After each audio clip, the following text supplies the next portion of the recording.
Boa noite, meus amigos. A paz de Jesus, o Mestre Supremo, esteja em nossos corações.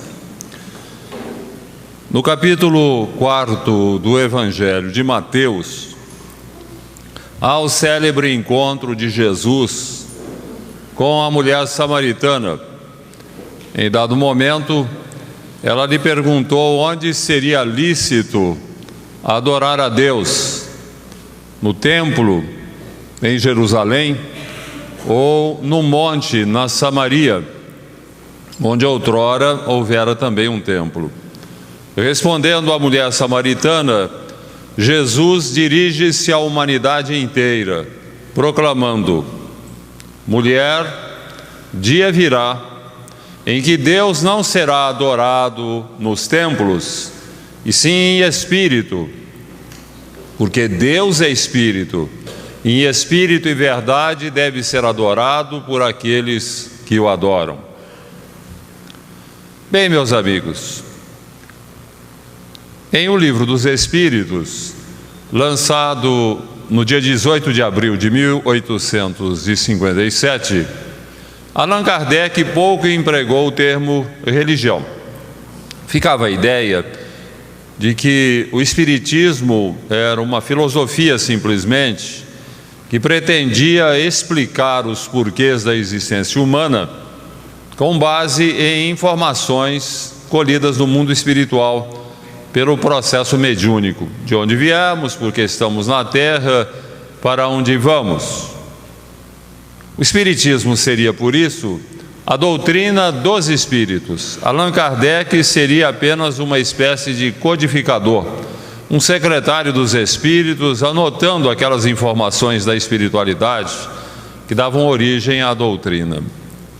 Havia o desafio de demonstrar que aquelas informações colhidas da espiritualidade eram legítimas, não representavam apenas fantasias da cabeça dos médiuns. Para tanto, Kardec lançaria no dia 15 de janeiro de 1861 o Livro dos Médiuns, um manual para o intercâmbio com o além. O mundo espiritual deixava de ser um mistério reservado aos iniciados e abria-se a todos aqueles que estivessem dispostos a estudar o assunto no autêntico ver para crer. Kardec valeu-se principalmente no sentido de demonstrar a realidade daquelas manifestações do que ele chamava de controle universal das manifestações. Ele submetia as perguntas feitas aos espíritos a vários médiuns que não tinham contato entre si. Depois ele cotejava as respostas a verificar se havia identidade entre elas.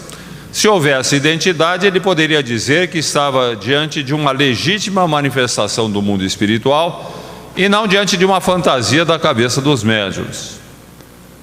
No propósito de demonstrar a realidade do intercâmbio com o além, haveria os espetaculares fenômenos de efeitos físicos que permitem a materialização dos espíritos.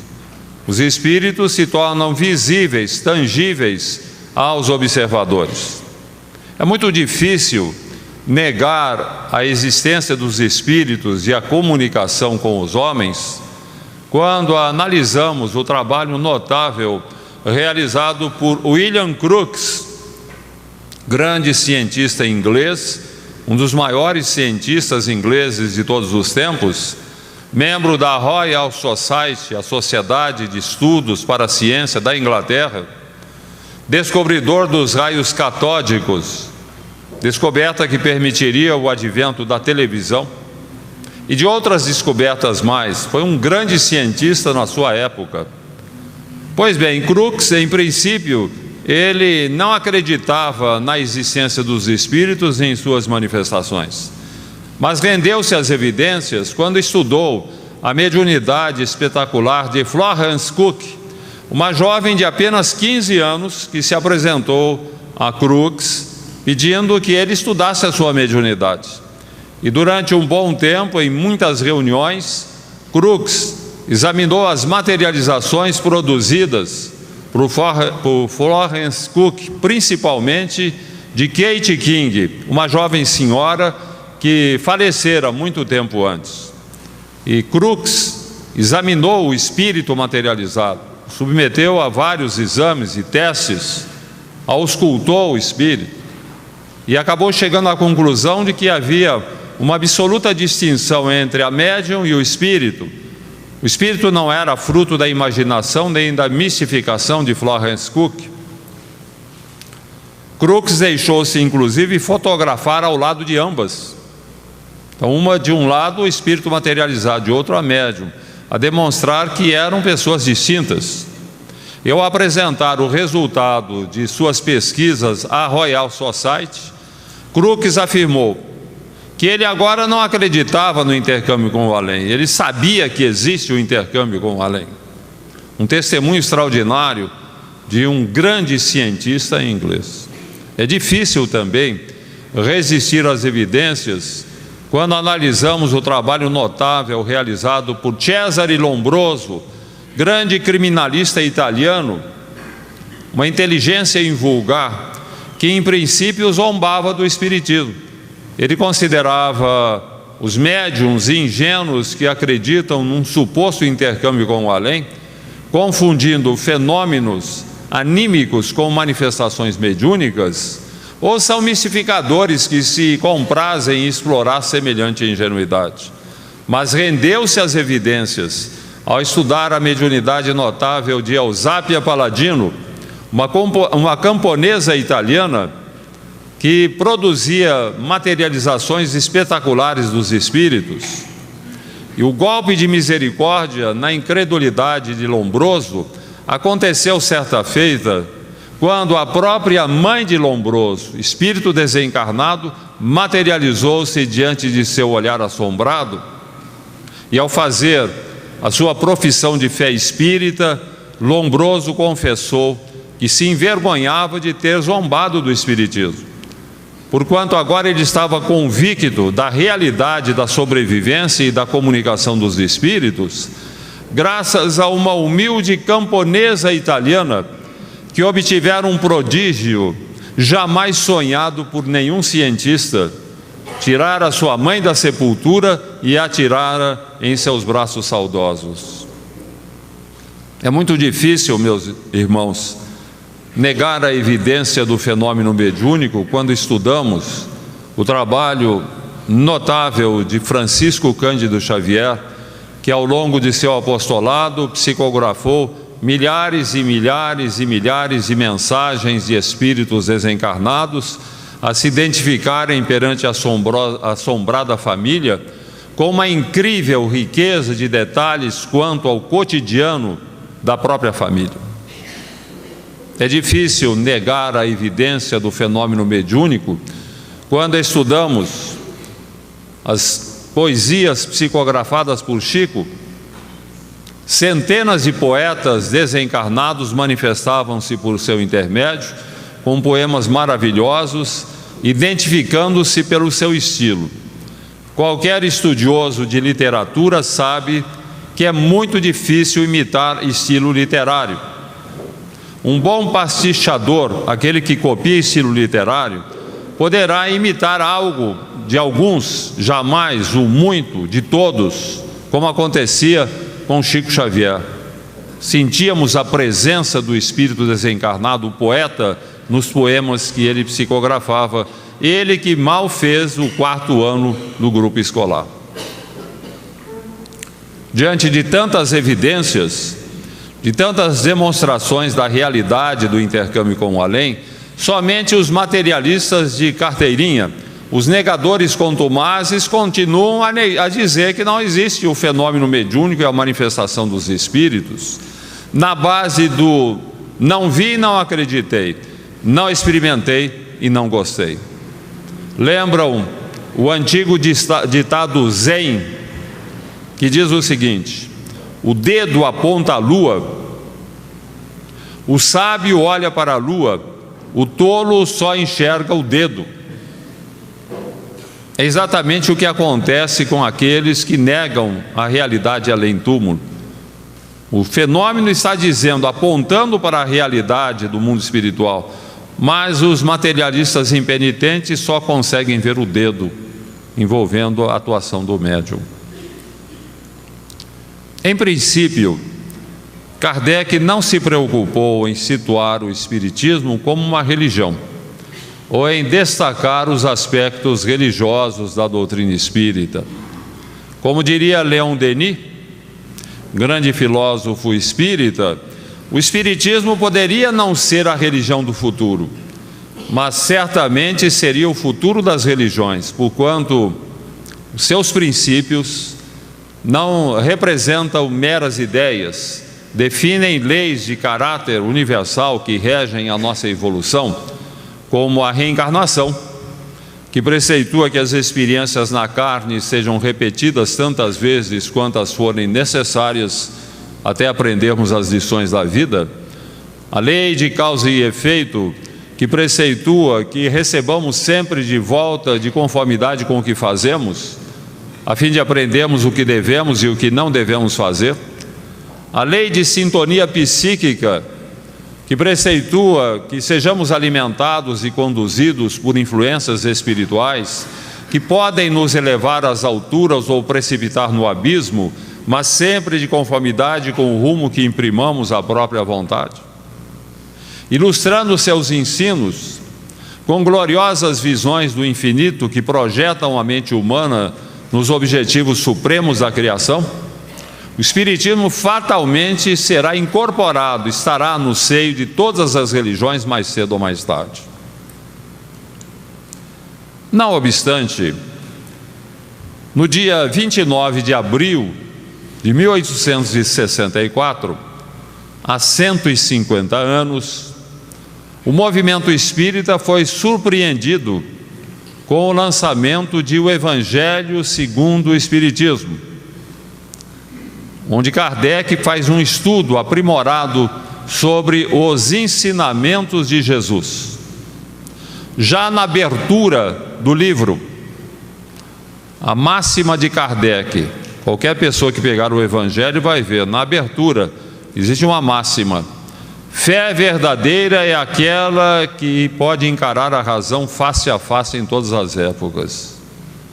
Kardec está situando ali, aqui veio a doutrina espírita e o significado do Evangelho segundo o Espiritismo.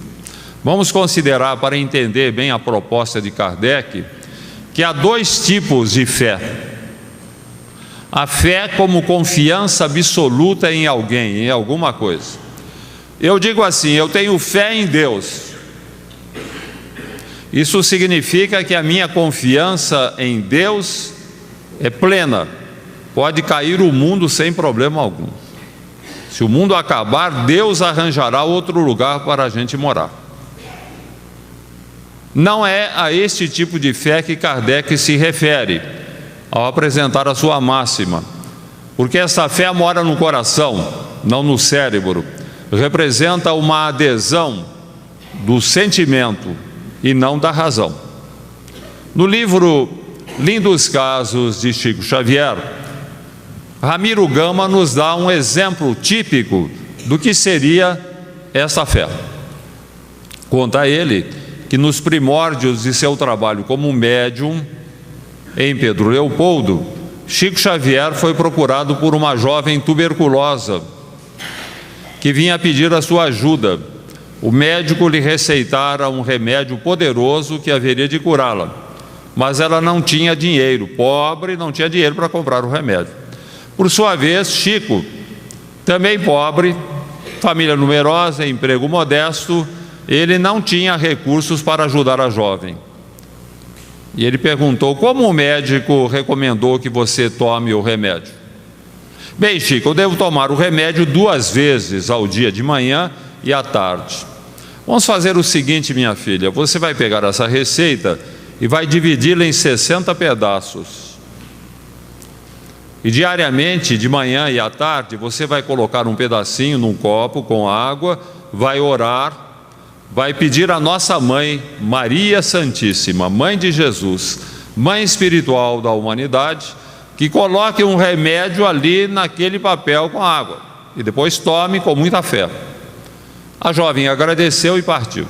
Um mês depois voltou, feliz, satisfeita, alegre: Chico, essa receita que você me deu foi maravilhosa. Segui fielmente, pedindo à Mãe Santíssima, Mãe de Jesus, Mãe da humanidade, que colocasse remédio ali. E ela colocou, e eu sarei. Era a esse tipo de fé que Jesus se referia quando dispensava os beneficiários de suas curas, dizendo: vai em paz, a tua fé te salvou. Vai em paz, a tua fé te curou. E há o segundo tipo de fé. Dissemos que há dois tipos. O segundo tipo de fé, que seria sinônimo de crença religiosa. Eu pergunto a alguém: qual é a sua fé? Eu sou católico. Ele está dizendo que a sua orientação religiosa é o catolicismo. Esse tipo de fé, diferente do primeiro, mora no cérebro, não no coração. Representa uma adesão da razão e não do sentimento. E com um detalhe importante: quanto mais inteligente, quanto mais culta a pessoa, maior a exigência quanto aos princípios da sua fé, exigência de racionalidade. E aqui reside o problema, porque as religiões, de um modo geral, são especulativas. Isto é, elas são baseadas em especulações dos teólogos que imaginam como é o mundo espiritual, o que vai acontecer quando desencarnarmos, de onde viemos, porque estamos na Terra. E com especulações eles caem na fantasia, como de Adão e Eva, a perda do paraíso, as penas eternas, o inferno, o diabo, o anjo, a ressurreição dos corpos, que são ideias muito ingênuas para a mentalidade atual e que fazem a descrença de muita gente. As pessoas afastam-se da religião porque vê que os princípios religiosos são muito singelos, infantis, fantasiosos, como por exemplo a ideia de que o cidadão que cometa crimes na terra e que morra em pecado, ele vai para o inferno e lá ficará para sempre, são as penas eternas. Um princípio que não é compatível com a justiça. Se nós acreditamos em Deus, sabemos que Deus é justo, como é que ele vai botar no inferno para sempre alguém que cometeu um crime aqui na terra ou que morreu em pecado? O pior crime da terra não justifica que o cidadão vá sofrer eternamente. E essa é a grande dificuldade dos religiosos, de modo geral, é compatibilizar os princípios da sua crença com a racionalidade. Uma professora, mulher muito inteligente, muito culta, procurou um sacerdote. Padre, eu quero lhe fazer uma pergunta. Pois não, minha filha? Por que o meu filho nasceu com a síndrome de Down? Por que o meu filho? Por que não o filho da minha vizinha ou da minha irmã ou de outra mulher qualquer? O sacerdote respondeu poeticamente sobre a interação que há entre a mulher e o filho deficiente físico ou mental. Filhos especiais, minha filha, disse ele, pedem mães especiais, que se dedicam, que se devotam, que têm sacrifício da própria vida em favor dos seus rebentos. Falou muito bonito e concluiu dizendo honestamente: quanto à sua pergunta, minha filha, eu não sei a resposta. Não sei porque o seu filho nasceu com a síndrome de Down. E não há resposta possível se nós não admitirmos a reencarnação e a lei de causa e efeito, considerando que cada um de nós está passando por experiências compatíveis com as nossas necessidades evolutivas e relacionadas com o nosso passado. Então, assim nós podemos explicar por que há na Terra uma diversidade de situações morais, intelectuais, físicas, sociais. Por que é tanta diversidade? Aparentes injustiças que apenas configuram a justiça divina, dando a cada um de acordo com a sua necessidade. Não é nem de acordo com as suas obras simplesmente, mas de acordo com a necessidade evolutiva. Porque a justiça divina, ela não é punitiva, ela é educativa. Nós estamos sendo educados, muitas vezes pela mestra dor. Se em princípio Kardec não se preocupou em situar o Espiritismo como uma religião, é porque o termo religião está desgastado, ele é sinônimo de culto exterior, de ritos e rezas, de ofícios e oficiantes. Então Kardec não queria ligar o Espiritismo ao culto exterior, a uma ideia relacionada com o culto exterior. Por isso ele ficou sempre apresentando o Espiritismo como uma filosofia de bases científicas e consequências morais. Por que Kardec acabou lançando um livro que fatalmente iria ressaltar os aspectos religiosos do Espiritismo ou situar o Espiritismo como uma religião? Basta ler o livro e nós saberemos a resposta. Há perto de 100 manifestações que foram selecionadas por Kardec, que estão no final de quase todos os capítulos.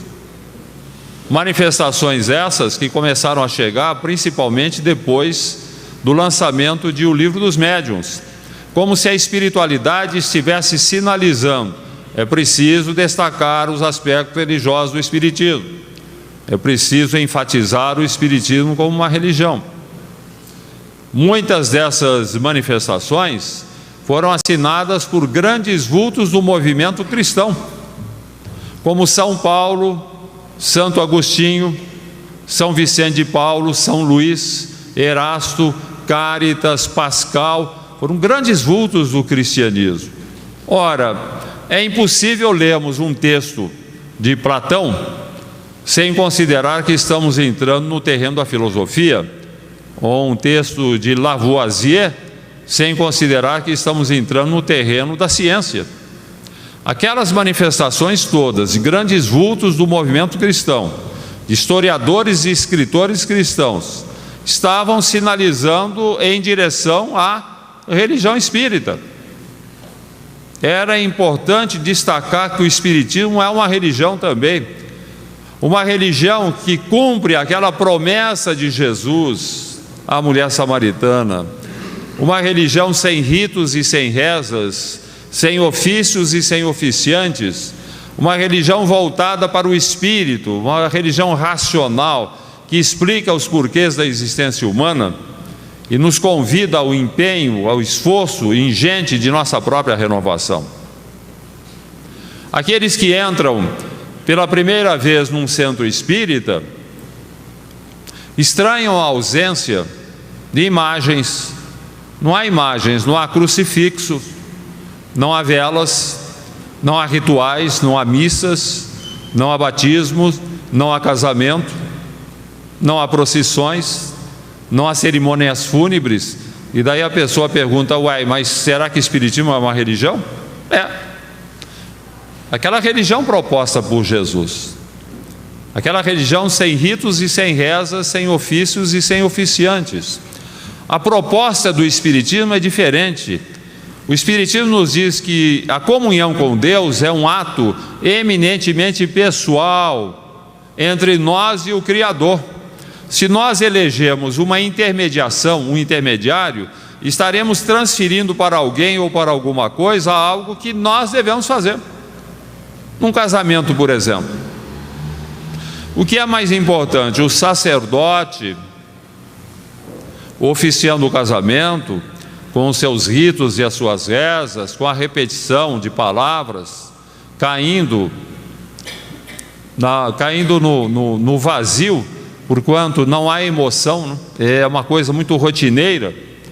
Isso qualquer pessoa pode observar, e o sacerdote não tem culpa disso, porque ele é obrigado a repetir sempre a mesma cerimônia, a mesma coisa. Aqui esvai-se a emoção, cai na rotina, não há emoção, não há contato maior com a espiritualidade.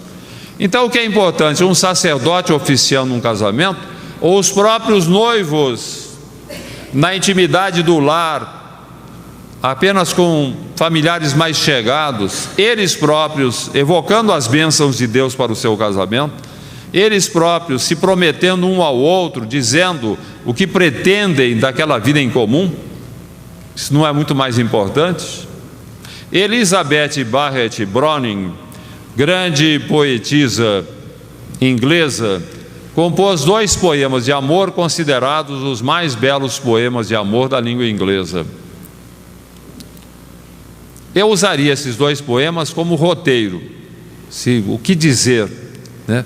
Quais os sentimentos que devemos mobilizar num casamento, o noivo falando à noiva, a noiva falando para o noivo, os dois se prometendo, né? Os dois poemas de Elizabeth Barrett de Browning nos dão uma ideia dessa entrega de um ao outro. O noivo falando à noiva da excelência de seu amor. Amo-te quanto em largo, alto e profundo minha alma alcança, quando transportada sente alongando os olhos deste mundo os fins do ser, a graça entresonhada. Amo-te em cada dia, hora e segundo, a luz do sol na noite sossegada, e é tão pura a paixão de que me inundo quanto o pudor dos que não pedem nada. Amo-te com doer de velhas penas, com sorrisos, com lágrimas de prece, e a fé de minha infância ingênua e forte. Amo-te até nas coisas mais pequenas, por toda a vida, e assim Deus o quisesse, ainda mais te amarei depois da morte. E a noiva falando ao noivo de como ela deseja ser amada. Ama-me por amor do amor somente. Não digas amo-a pelo seu olhar, o seu sorriso, o modo de falar honesto e brando. Amo-a porque se sente minha alma em comunhão constantemente com a sua. Porque pode isso tudo mudar em si mesmo ao perpassar do tempo, ou para ti unicamente. Nem me ames pelo pranto que a bondade de tuas mãos enxuga, pois sem me secar por teu conforto essa vontade de chorar, o teu amor pode ter fim. Ama-me por amor do amor somente, e assim me has de querer por toda a eternidade. Um casamento assim, meus amigos, com esse grau de entrega dos noivos, há de ser um casamento abençoado por Deus, capaz de resistir aos desgastes de uma longa convivência, aos problemas envolvendo filhos, finanças e, sobretudo, às dificuldades de entrosamento de dois seres que são biológica e emocionalmente diferentes. O homem e a mulher, o cérebro e o coração, a razão e o sentimento, a força e a sensibilidade. Aqueles que estranham que estejamos apresentando o Espiritismo como uma religião, fica a pergunta: por que o Espiritismo vem ganhando mentes e corações no Brasil? Por que ele vai se difundindo cada vez mais? Por que metade da população brasileira aceita os princípios espíritas? Por quê? Porque o Espiritismo é apresentado hoje como uma religião, que tem no Evangelho segundo o Espiritismo o seu breviário. O Evangelho é o nosso breviário, aquele livro de consultas diárias, aquele livro de meditação, aquele livro que procuramos quando estamos atravessando uma situação difícil e pedimos o amparo da espiritualidade, pedimos uma inspiração para saber o que nós vamos fazer. É no Evangelho segundo o Espiritismo que nós temos a manifestação plena do Consolador prometido por Jesus. Pergunta-se: por que o Espiritismo, depois de Kardec, feneceu em boa parte da Europa? Porque os espíritas europeus esqueceram-se do Evangelho segundo o Espiritismo, relegaram-no a um plano distante, secundário. E por que é que o Espiritismo vem renascendo hoje em boa parte do continente europeu, onde ele estava praticamente morto? Porque os espíritas europeus, particularmente os brasileiros que lá vivem, redescobriram o Evangelho segundo o Espiritismo. E tem no Evangelho segundo o Espiritismo que ele deve ser o nosso breviário, o nosso livro de consultas, de meditação, de evocação das bênçãos de Deus para a nossa existência. É o que os espíritas estão fazendo hoje na Europa, brasileiros que lá vivem. Alguns anos atrás, eu estive na Inglaterra e fui convidado a participar de uma reunião espírita num centro espírita londrino, dirigido por brasileiros. porque o movimento espírita na Europa hoje está muito ligado à participação brasileira. Os brasileiros estão reerguendo o movimento espírita no aspecto religioso. Chegando ao local lá do centro, onde haveria a reunião, eu estranhei por quanto funcionava ali um brechó, uma casa comercial especializada em vender roupas e quinquilharias, roupas usadas. Estaria o endereço errado? Não, era ali mesmo. Pouco depois, horário de fechamento do comércio, baixaram as portas, os móveis foram encostados nas paredes, desceram algumas cortinas escondendo os móveis, foram colocadas poltronas ao centro e pronto, o brechó virou um centro espírita. O brechó era para pagar o aluguel do prédio, porque na Europa nós não temos a facilidade aqui do Brasil, onde os centros espíritas têm sede própria. Lá é raro o centro espírita que tem sede própria. Aquele centro funcionava num prédio alugado e o pessoal trabalhava no brechó para arrecadar recursos a fim de pagar o aluguel para que o centro pudesse funcionar.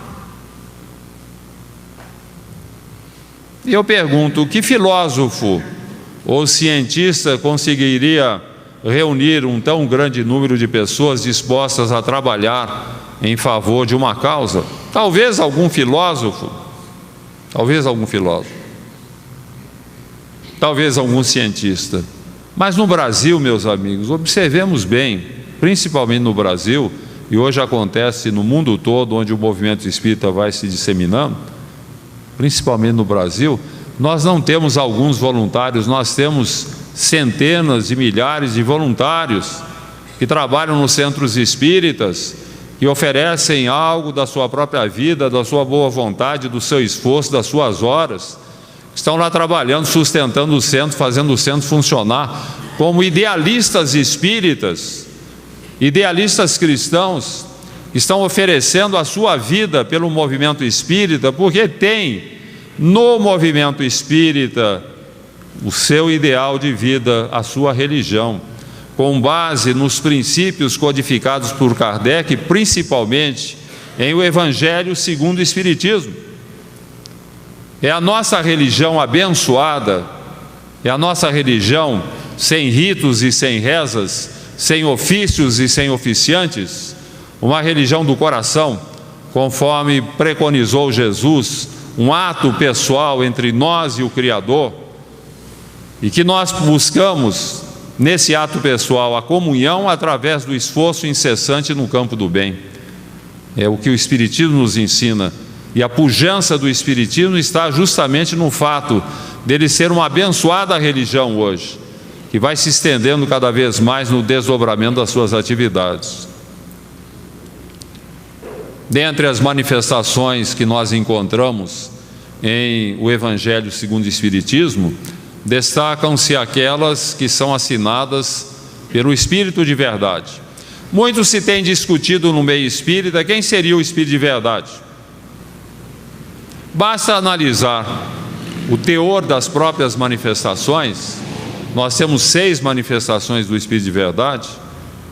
Basta analisá-las para saber que elas são emanadas da esfera do Cristo, são orientações que vêm de Jesus para a humanidade.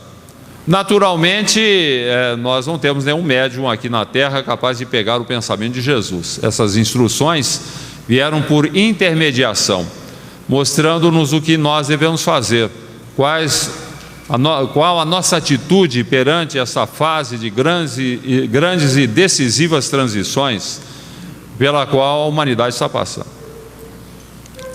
Hoje nós falamos em transição de planeta de expiação e provas para planeta de regeneração, né? Fala-se muito no meio espírita, mas quem lê o Evangelho segundo o Espiritismo vê que essa transição não é repentina, começou já quando foi lançado o Evangelho segundo o Espiritismo. O Espírito de Verdade está nos advertindo das lutas e dificuldades e problemas que nós enfrentaríamos. E dentre as manifestações do Espírito de Verdade, destaca-se aquela em que ele faz uma observação incisiva para os espíritas. Espíritas, amai-vos, este é o primeiro mandamento. Instruí-vos, este é o segundo. São duas orientações básicas do Espírito de Verdade que nós espíritas não podemos esquecer jamais. Espíritas, amai-vos, espíritas, instruí-vos. Que é fundamental que nós coloquemos essa orientação em prática, buscando a fraternidade, que é filha do amor, e buscando o conhecimento, que é filho do estudo. O Espírito de Verdade sabia bem o que estava falando, porque é impossível sustentar qualquer movimento na Terra, seja a nível familiar, a nível social, se nós não estivermos dispostos a exercitar a fraternidade e o estudo, buscando amar o próximo e buscando conhecer aquilo que a própria doutrina nos oferece. Um dos problemas do Espiritismo surgem porque as pessoas se esquecem desses detalhes.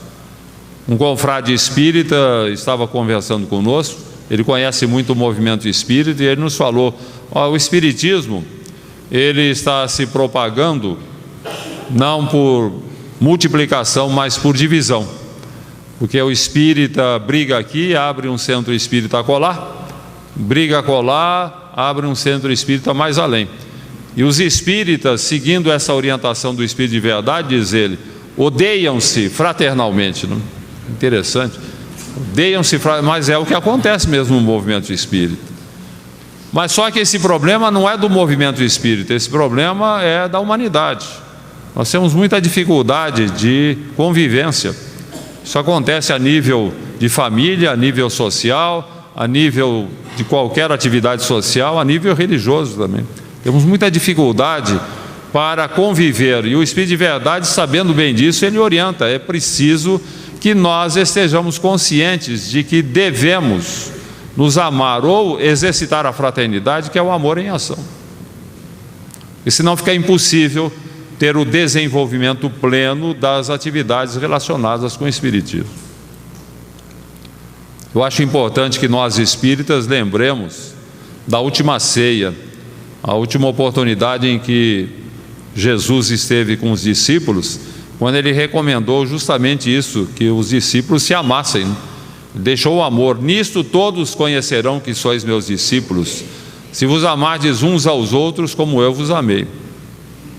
E depois Jesus vai à crucificação, é preso, é açoitado, é crucificado.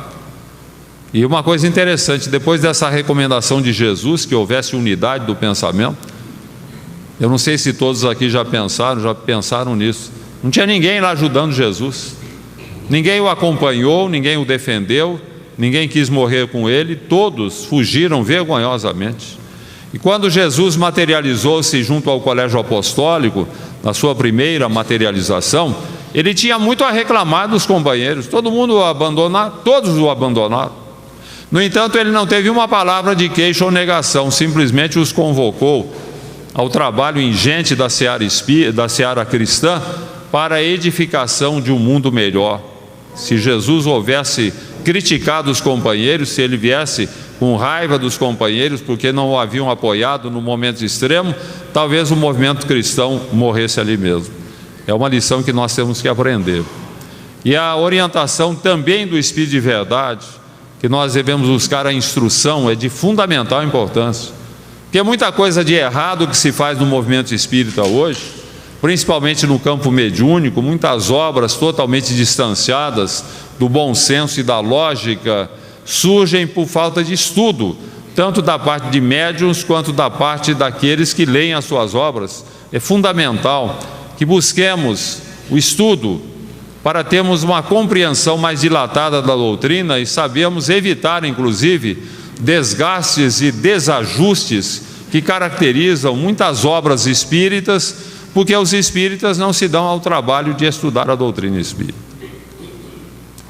Então, se o Espiritismo é aquela grande religião, aquela maravilhosa religião apresentada pela espiritualidade maior, no sentido de cumprirmos aquilo que Deus espera de nós, é fundamental que nós espíritas inscrevamos na bandeira de nosso idealismo essas recomendações do Espírito de Verdade. Que a fraternidade, filha do amor, e o estudo, o conhecimento, filho do estudo, estejam sempre presentes nas nossas obras, no nosso trabalho, nas nossas iniciativas, para que efetivamente estejamos cumprindo aquilo que Deus espera de nós e aquilo que o Espiritismo veio instalar na Terra, uma civilização realmente cristianizada.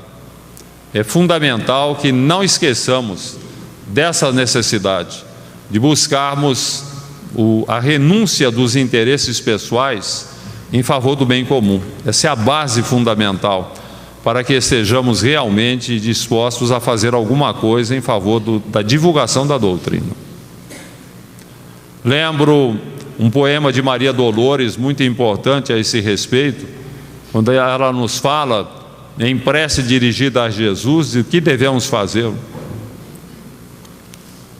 Senhor, diz ela, quando me deres o privilégio do renascimento no berçário do mundo, entre as necessidades que apresento e aquelas que não vejo, eis, Senhor, o desejo em que dia por dia me aprofundo, deixa-me renascer em qualquer parte, entretanto que eu possa buscar-te onde constantemente continuas, trabalhando e servindo em todas as estradas, para que eu também tenha as minhas mãos marcadas como trazes as tuas. Quanta ilusão em que me debatia, crendo que o desespero fosse prece, a rogar-te alegria e segurança sem que eu nada fizesse. Imitava na terra o lavrador a temer pedra e lama, vento e bruma, aguardando milagres de colheitas sem plantar coisa alguma. Entretanto, Senhor, agora sei que o trabalho é divino compromisso, estímulo dos céus guiando-nos os passos, e que por atender a semelhante lei puseste ambas as mãos em nossos braços por estrelas de amor e de serviço. Assim, quando efetues as esperanças em que me agasalho, e estiver entre os homens, meus irmãos, que eu me esqueça em trabalho e me lembre das mãos. Não me des tempo para lastimar-me, que eu busque tão somente a luz que me acenas. No anseio de seguir-te, quero trabalho apenas. Dá que eu seja contigo onde estiveres uma resta de paz, que eu seja alguém sem destaque e sem nome que se ouvide no bem. E se um dia uma cruz de pedras e agravos reclamar-me a tarefa e o coração, não me largues ao susto a que me enlei, ajuda-me a estender as próprias mãos aos cravos da incompreensão que me rodeie, entre bênçãos de fé e preces de perdão. Ouve, celeste amigo, aspiro a estar contigo longe de minhas horas desregradas, onde sempre estiveste e sempre continuas, plantando amor em todas as estradas, para que eu também tenha as minhas mãos marcadas, como trazes as tuas. Jesus nos abençoe.